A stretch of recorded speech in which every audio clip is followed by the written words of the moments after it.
Paris didn't just honour legends tonight, it crowned a new chapter. Vicky Lopez climbed the stage clutching the Copa Trophy, and for a few charged moments, the world of women's football felt smaller, brighter, and wildly unpredictable. The applause was for her feet, her flair, the quicksilver decisions that have made defenders look lost, but the echo of that night already spread into boardrooms and corridors far from the red carpet. Behind the glitter, whispers began to harden into strategic plans. If a club could sign Vicky, it wouldn't merely add a player, it would rewrite a season's possibilities.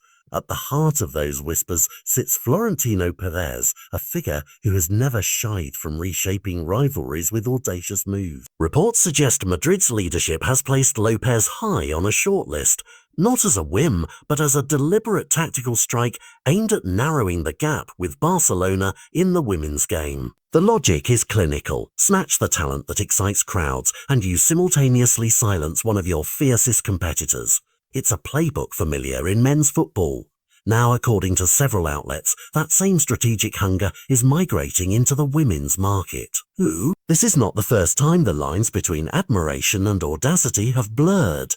Years back, similar overtures were reported around other Barça icons, attempts that were rebuffed and that only strengthened the aura around those players. Those earlier stories matter because they show pattern. When Madrid wants to close a gap, it often pursues the luminous names who define a rival's identity. The whispers about Alexia Putellas and past offers, whether precise in their sums or shaded by rumour, linger as precedent, proof that sporting competition in Spain routinely passes through transfer ledgers as much as through match results.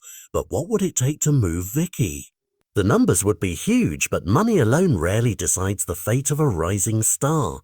Vicky has roots in Madrid, true, a Madrid-born talent who came through Madrid CFF, yet she chose Barca's colours in 2022 and has since become entwined with the club's identity and momentum. Those emotional bonds, the young player's loyalty to a club that invested in her, and Barcelona's likely reluctance to sell their newly crowned prodigy are formidable barriers. Any realistic approach from Madrid must consider not just the transfer fee, but the narrative cost. How will fans react to a teenager being used as a weapon in an old rivalry?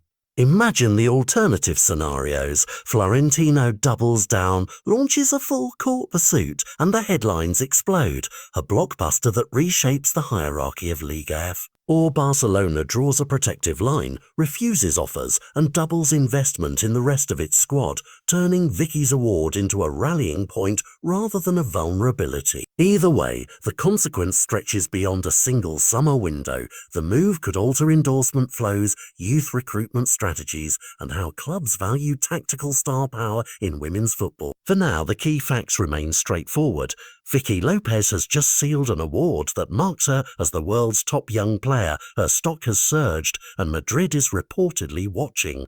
What's uncertain, deliciously so, is whether those looks will harden into offers, or whether Barcelona's bond with this prodigy will hold firm against the lure of a rival's ambition. The next chapters will be written not on a stage of velvet and gold, but in transfer rooms and negotiation tables, and whichever side moves first will set the tempo of a rivalry that's already silently changing the face of the women's game. What happens next could be a single headline or a season-defining saga.